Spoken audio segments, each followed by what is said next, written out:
जबलपुर में 18 सितंबर को बलिदान दिवस मनाया जाएगा, लेकिन उससे पहले केंद्रीय राज्य मंत्री प्रहलाद पटेल और मध्य प्रदेश के वन मंत्री विजय शाह आज जबलपुर दौरे पर हैं।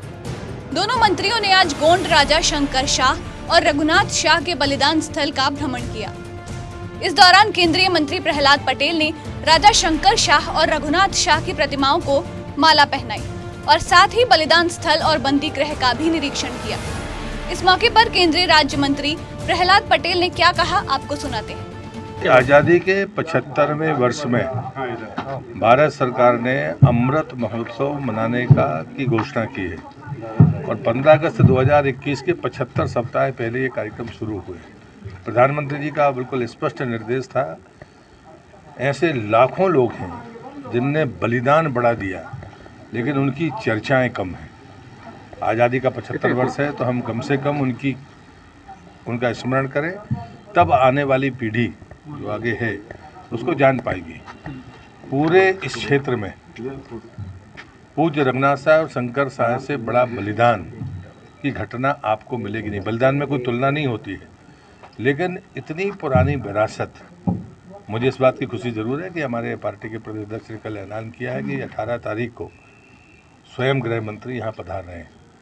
ये जो अमृत महोत्सव की कमेटी है उसके चेयरमैन गृह मंत्री हैं और उनका आना ये अमृत महोत्सव को भी महत्व देगा और इस बलिदान के प्रति आने वाली पीढ़ी की जानकारी बढ़ेगी। और इसलिए मैं मानता हूँ कि ये जो 18 सितंबर है वो हम सब के लिए महत्वपूर्ण है और हम सब की जिम्मेदारी है कि हम इस अपूर्व बलिदान की चर्चा आने वाली पीढ़ी को हस्तांतरित करें। मुझे लगता है यही हमारे आज़ादी के अमृत महोत्सव की सफलता भी होगी। वन मंत्री विजय शाह का कहना है कि हिंदुस्तान की आज़ादी का इतिहास ऐसे लोगों पर लिखा गया है जिन्होंने उंगली कटाकर बलिदानों में अपना नाम लिखवा लिया, लेकिन उन लोगों का नाम इतिहास से गायब कर दिया जिन्होंने अंग्रेजों के साथ असल लड़ाई लड़ी थी। राजा शंकर शाह, रघुनाथ शाह देश की आज़ादी के वो बलिदानी जिनका त्याग और बलिदान मुझे कहते हुए कोई हिचक नहीं है कि देश की आज़ादी का इतिहास लिखने वालों ने हमारे गोंड साम्राज्य के उन राजाओं के साथ इतिहास लिखने में बेईमानी करी, जिन्होंने उंगली नहीं कटाई और उनका शहीदों में नाम लिखा गया और जिनका सर्वस्व, जो आप मूर्ति देख रहे हैं शंकर शाह, रघुनाथ शाह, जिन्होंने देश की आज़ादी के लिए जिनके अंग्रेजों ने चिथड़े उड़ा दिए, उनके बारे में आने वाली पीढ़ी में, इतिहास में और पढ़ाई में कोई स्थान नहीं है। ऐसे अनेक राजा महाराजा जो हमारे गोंड साम्राज्य के ऐतिहासिक हैं, उनको उचित स्थान मिले। आने वाली देश की भावी पीढ़ी वो ये भी समझे कि इस देश को आज़ादी कोई अंग्रेजों ने तस्तरी में पेश करके नहीं दे दी।